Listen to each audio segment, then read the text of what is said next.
தமிழக முன்னாள் படைவீரர்கள் சமுதாய மக்கள் அனைவருக்கும் வணக்கம். நான் உங்கள் கஜேந்திரன், ஆவடியிலிருந்து.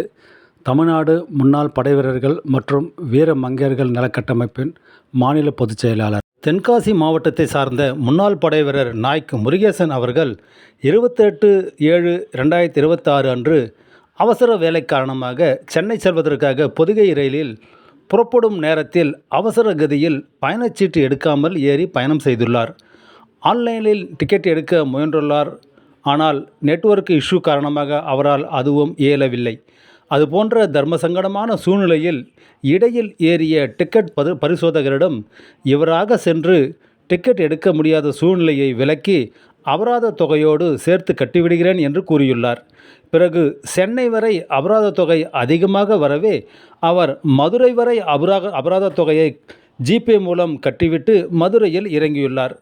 அப்போது அவருக்கும் டிக்கெட் பரிசோதகருக்கும் ஏற்பட்ட வாய் தகராறு முற்றி கைகலப்பாக மாறியுள்ளது. அந்த நேரத்தில் பொதுமக்கள் முன்னிலையில் டிக்கெட் பரிசோதகர் நமது முன்னாள் படைவீரர் திரு முருகேசன் அவர்களை காலால் எட்டி உதைத்தும் கன்னத்தில் அறைந்தும் இருக்கிறார். இதை பார்த்த பொதுமக்களில் யாரோ ஒருவர் வீடியோ எடுத்து சோஷியல் மீடியாக்களில் பதிவேற்றம் செய்ய அது தமிழகமெங்கும் தீயாய் பற்றி எரிந்தது.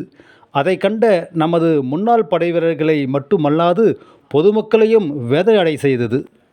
இந்த விரும்பத்தகாத நிகழ்வை கண்டிக்கும் வகையில் அமைதியான முறையில் புகார் மனு கொடுக்க நமது முன்னாள் படைவீரர்களை பெருமளவில் மதுரை ரயில் நிலையம் வருமாறு ஓய்வு பெற்ற இராணுவ அதிகாரி லெப்டினன்ட் கர்னல் நாகராஜ் சாரும், இஎஸ்எம் தம்பி யூடியூப் சேனல் சகோதரர் மாணிக்கம் அவர்களும், மதுரை கண்ணன் சாரும், மேட்டூர் PV சரவணன் அவர்களின் தலைமையில் இயங்கும் தமிழ்நாடு முன்னாள் படைவீரர்கள் மற்றும் வீரமங்கையர்கள் நல கட்டமைப்பின் சார்பாக தலைமை ஒருங்கிணைப்பாளர் திரு அருப்புக்கோட்டை அண்ணாதுரை அவர்களும், திரு ரவிச்சந்திரன் அவர்களும், கஜேந்திரன் ஆகிய நானும், மேலும் பல மாவட்ட நலச்சங்க நிர்வாகிகளும் அன்புடன் அழைப்பு விடுத்தனர்.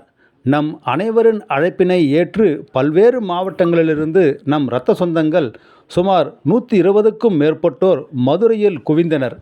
இவர்கள் என்ன செய்ய போகிறார்களோ என்ற குழப்பத்தில் இருந்த காவல்துறை அதிகாரிகளை பாராட்டும் வகையில் நம் மக்கள் எவ்வித ஆர்ப்பாட்டமும் இன்றி தங்களது கண்டனத்தையும் ஆதங்கத்தையும் ஒழுக்கமான முறையில் தெரிவித்தனர். பிறகு லெப்டினன்ட் கர்னல் நாகராஜ் அவர்களின் தலைமையில் 5 பேர்கள் கொண்ட குழுவை மட்டும் DRM என்று சொல்லக்கூடிய டிவிஷனல் ரயில்வே மேனேஜர் அலுவலகத்தில் செல்ல அனுமதித்தனர்.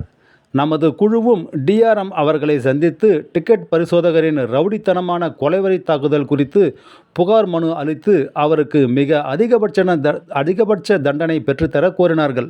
பிரச்சனையின் தீவிரத்தை நன்கு உணர்ந்த அந்த அதிகாரி தவறு நடந்தது உண்மைதான், அவர் அடித்தது மிகப்பெரிய குற்றம்தான் என்பதை ஒப்புக்கொண்டு நம் குழுவின் முன்பாகவே அந்த டிக்கெட் பரிசோதகரை வரவழைத்து அவரை பொதுமக்கள் சேவை செய்ய உனக்கு தகுதியில்லை என்று கடுமையாக கண்டித்துள்ளார். மேலும் துறை ரீதியாக அவர் மீது அதிகபட்ச தண்டனை கிடைக்க சதர்ன் ரயில்வே தலைமையகத்துக்கு பரிந்துரை கடிதம் அனுப்புவதாகவும் தற்சமயம் அவரை இடைக்கால பணி நீக்கம் செய்துள்ளதாகவும் கூறியுள்ளார். அது மட்டுமல்லாமல் மதுரை காவல் நிலையத்தில் தாக்குதல் குறித்த புகார் மனு அளித்து FIRம் பதிவு செய்யப்பட்டுவிட்டது. கண்டிப்பாக அந்த மூர்க்கத்தனமான டிக்கெட் பரிசோதகருக்கு அதிகபட்ச தண்டனை கிடைப்பது உறுதி. அது மட்டுமல்லாமல் நமது கண்டன குழுவினர் அங்கிருந்து மதுரை சோல்ஜர் போர்டு துணை இயக்குனர் அவர்களை சந்தித்து மதுரை ஜவான் பவன் பிரச்சனை குறித்து கேட்டறிந்துள்ளனர். புதிய ஜவான் பவன் கட்டுவதற்கான நடவடிக்கைகள் சாதகமாக முடியும் தருவாயில் இருப்பதாகவும் விரைவில் கட்டுமான பணி ஆரம்பிக்கப்படும் என்ற மகிழ்ச்சியான செய்தியையும் ஏடி அவர்கள் கூறியுள்ளார். ஆக மொத்தம் இந்த 2 நிகழ்வுகளும் நமது ஒற்றுமையின் காரணமாக மட்டுமே சாத்தியமானது. எனவே வரும் காலங்களிலும் இதே ஒற்றுமை நீடிக்க வேண்டும். மேலும் அதிகமான முறையில் 1000க்கும் மேற்பட்ட மக்கள் பொது பிரச்சனைக்கு கூட வேண்டும் என்பதே நமது சங்கம் மற்றும் நிகழ்ச்சி முன்னெடுத்து நடத்தும் அனைத்து முன்னோடிகளின் கருத்தாக உள்ளது. இந்த கண்டன அழைப்பிற்கு மதிப்பளித்து உணர்வுபூர்வமாக கலந்து கொண்ட அனைத்து நல் உள்ளங்களுக்கும் கோடான கோடி நன்றிகள். இப்போது நமது புகார் மனுவை லெப்டினன்ட் கர்னல் நாகராஜ் சார் அவர்கள் வாசிக்க கேட்கலாம். Of Madurai division occurred during checking at Podigai Express while running between Tenkasi to Chennai and at Madurai railway station platform. A ticket checker kicking a passenger, ex-serviceman namely Murugan, who boarded the train at Tenkasi and forcefully allied by ticket checking staff despite penalty and ticket payment made through e-pay system he came to the notice. The said passenger is an ex-serviceman, namely Murugan, boarded the train due to an emergency requirement of his children getting admission in one of the colleges, for which attending Counseling Education Institute for the purpose undertook journey to Chennai. In the train journey, incident occurred as narrated by his complaint, and the viral social media clip shown as one person kicking the passenger seems railway staff in the platform in front of many public standing on the platform is evidently seen in the excess done by the ticket checker staff. It is seen that the way the railway staff handled the passenger, a public, moreover an ex-serviceman, he is a Murugan, as a disciplined soldier, not reacted by retaliation of such violent act of railway staff, also evidently seen in the viral. The whole Tamil Nadu ex-servicemen, besides nationwide ex-servicemen and associations, are condemning such excess to a public and to the ex-servicemen. This is not the way railway respect the soldiers fought for the nation, is no need to emphasize. The nationwide ex-servicemen are obedient and law-abiding, either as individuals or in a collective body, learn to protest such image-damaging action from any quarter and are standing together to show our concern and protest on this day by the act of such railway staff who took law in his hands. Certainly, the railway authorities will not support such individual and needs immediate enquiry, and the staff found guilty on this to be removed either from service or service dealing with public permanently. அதாவது சர்வீஸ்ல இருந்து இல்லைன்னா இந்த பொது வேலையில் எங்கே public deal பண்ணுறியோ அவங்கள தூக்கி போடுவேன் தூரத்தில். Besides, proceed by law of the land as provisioned in BNS Act 2023, appropriate sections on such violations shown on passengers. நம்ம சொல்ல வேண்டாம் போலீஸுக்கு, அவங்களுக்கு எல்லாம் நல்லா தெரியும் எந்த ஆக்டில் போடணும் என்ன போடணும். அவங்க என்ன போடுறாங்களோ போட்டுட்டு நம்ம லாயர் டீம் இருக்கிறாங்க, லீகல் கவுன்சில் இருக்காங்க, அவங்க அதை ப்ரொசீட் பண்ணிக்குவாங்க. At appropriate sections on such violations shown on passenger is not only deterrent to public safety and against the faith imposed on railway by citizens who travel with Indian Railway with lot of faith and safety on track.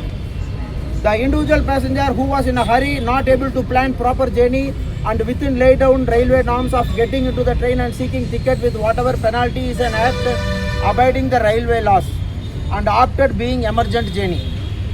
The railway staff is, despite the receipt of payment by e-pay system, evidently completed, insisted to pay by cash to is with some ulterior motive, and such action needs cognizance. Besides his manhandling passenger, mild action or lukewarm proceedings, if any, on this individual will bring bad name to the railways, and we are confident that the authorities surely take action with the needful severity of the incident dented the image of safety railway journeys.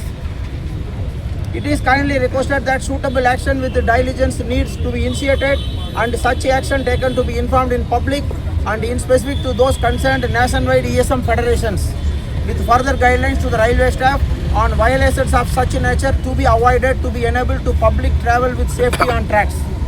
Apropos about the ex-serviceman community of nation, in particular Tamil Nadu, is disappointed and placing on record condemning such acts of misbehavior with passengers, and early action is requested and also intimate us to be able to convey the same to the ESM fraternity of Tamil Nadu. Yours sincerely, நான் ஒருத்தர் sign பண்ணியிருக்கிறேன், X serviceman community of தமிழ்நாடுன்னு போட்டிருக்கிறேன். ஏன்னா இதுக்கு ஒரு எல்லாரும் ஜெய் ஜவான் ஜெய் கிசான் ஒரு ஸ்டாம்ப் இருக்குது, அது ரெஜிஸ்டர்ட் ஆர்கனைசேஷன். இல்லைன்னா சொல்லுவாங்க ரெஜிஸ்டர் பண்ணல, இது சும்மா யாரோ ரோட்ல போறவங்க வந்து கொடுத்துட்டாங்க. எல்லாத்துக்கும் பேர் எழுதணும், இங்க வந்திருக்கிற ஒவ்வொருத்தர் பேர் இருக்கணும். அதுக்கப்புறம் அதை ஜெராக்ஸ் எடுங்க மாணிக்கம், ஜெராக்ஸ் எடுத்துட்டு ஒரு 2 காப்பி வச்சுட்டு ஒன்று ஜில்லா சைனிக் போர்டில் கொடுப்போம், ஒன்று டிஆர்எம் கிட்ட கொடுப்போம். ஹானரபிள் பிரைம் மினிஸ்டர் காப்பி யாரா இருக்கலாம் பாருங்க. Honourable prime minister of India, honourable minister for railways, honourable chief minister of Tamil Nadu. இதெல்லாம் சப்சிக்வெண்ட்லி இந்த ஆக்ஷன் நடக்கலை அப்படின்னா நம்ம ஃபர்தராக நம்ம என்ன நம்மளுக்கு வழிகள் தெரியுமோ நியாயமான முறையில் சட்ட ரீதியாக அணுகி இந்த படை வீரரை அடித்த ரயில்வே ஊழியர் மேலே நடவடிக்கை எடுக்கும் வரை ஓய மாட்டோம் என்பதை முதன் மூலம் உறுதி கூறுகிறோம். நன்றி, வணக்கம். Right sir.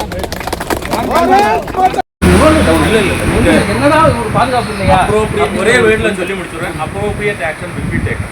Okay sir. Thank you.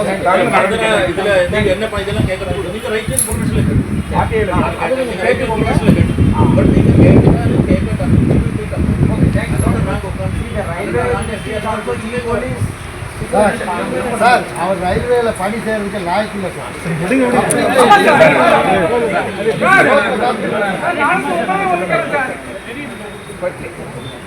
Bharat மாதா கி ஜெய், பாரத் மாதா கி ஜெய். வாங்க ஏடி பாப்பா பெட்டிஷன் கொடுத்தாச்சு. அதுக்கான பதிவு மாநில வெளியிடுவாங்க. ஜிஆர்எம் சார் கிட்ட பேசுனீங்க, ரொம்ப நம்ம கூட இருக்க 5-6 அவர் அவர் எடுக்கக்கூடிய டைமுக்கு மேலே எடுத்து பூரா அனலைஸ் பண்ணி என்ன நடந்துச்சு எல்லாமே புரிஞ்சுட்டாரு, நோட் பண்ணிட்டாரு. Okay, thank you.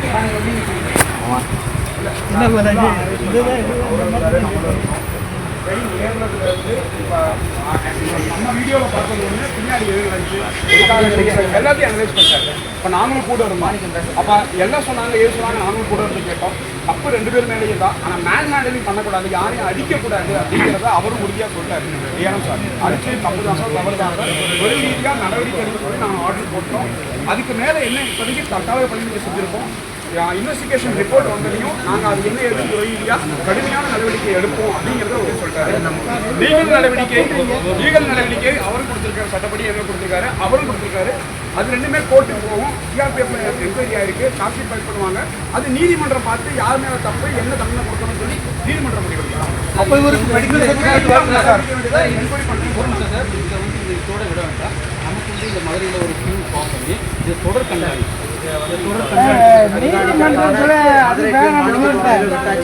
இன்னும் உள்ள வந்தவங்க இருக்காங்க. உள்ள வந்தவங்க எல்லாமே வெளியே இருக்கிறவங்களும் ட்ரெயின் பண்ணுவாங்க. இப்போ இந்த விஷயம் தற்காலிகமாக இத்துடன் இங்கே இதோட நிறுத்திட்டு அடுத்தது இவங்க என்ன பண்றாங்கன்னு பார்த்துட்டு நம்ம அடுத்த லெவல்ல 9 வருஷமா அது மேலே எந்த ஒரு நடவடிக்கையும் இல்லை சார். நான் 2 முறை அந்த ஜவான்ல தங்கியிருக்கிறேன். இப்போ தூத்துக்குடி மாவட்டத்திலிருந்து வந்து எனக்கு ட்ரீட்மெண்ட் எடுக்கணும் அப்படின்ட்டாங்க.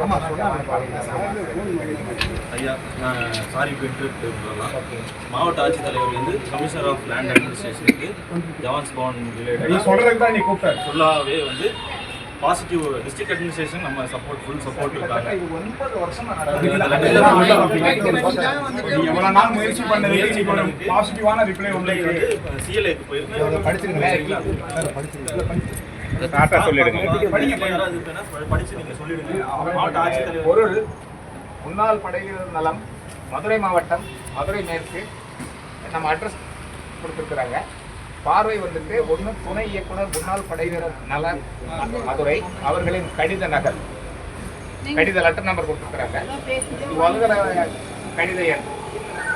உதவி இயக்குனர் முன்னாள் படைவீரர் நலம் மதுரை அவர்களின் கடித நாள் 4 மாவட்ட வருவாய் அலுவலர்.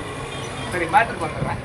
மதுரை மாவட்டம், மதுரை மேலவெளி வீதியில் அமைந்துள்ள ஜவான் பவன் முன்னாள் படைவீரர் மாளிகை கட்டிடம் 1985 கட்டப்பட்டு சுமார் 40 ஆண்டுகள் பழமையானதாகவும் மேற்கூரை மற்றும் சுவர்கள் இடிந்தும் காணப்படுவதால் இராணுவத்தினர் மாளிகை கட்டிடத்தினை இடித்துவிட்டு அதே இடத்தில் புதிய கட்டிடம் கட்டுவதற்கு நடவடிக்கை மேற்கொள்ளப்பட்டு வருகிறது என்றும், மேற்படி கட்டிடம் தொடர்பாக ஆவணங்களை பார்வையிட்டதில் மேல்மதுரை கிராமம் நகர அளவை எண் 19/1B 5954 சதுர அடி, மதுரை மாவட்ட ஆட்சித்தலைவர் அவர்களின் செயல்முறை ஆணையன் SSR/81/Y5 நாள் 29/10/1981 படி முன்னாள் படைவீரர் நலத்துறைக்கு ஒதுக்கீடு செய்யப்பட்டு கட்டிடம் 2/10/1985 கட்டி முடிக்கப்பட்டுள்ளது என்றும், மேற்படி மாவட்ட ஆட்சித்தலைவர் அவர்களின் செயல்முறை ஆணை நகல் மற்றும் இதர ஆவணங்கள் வழங்க கோரியும் முன்னாள் படைவீரர் மாளிகை அமைவிடத்திற்கு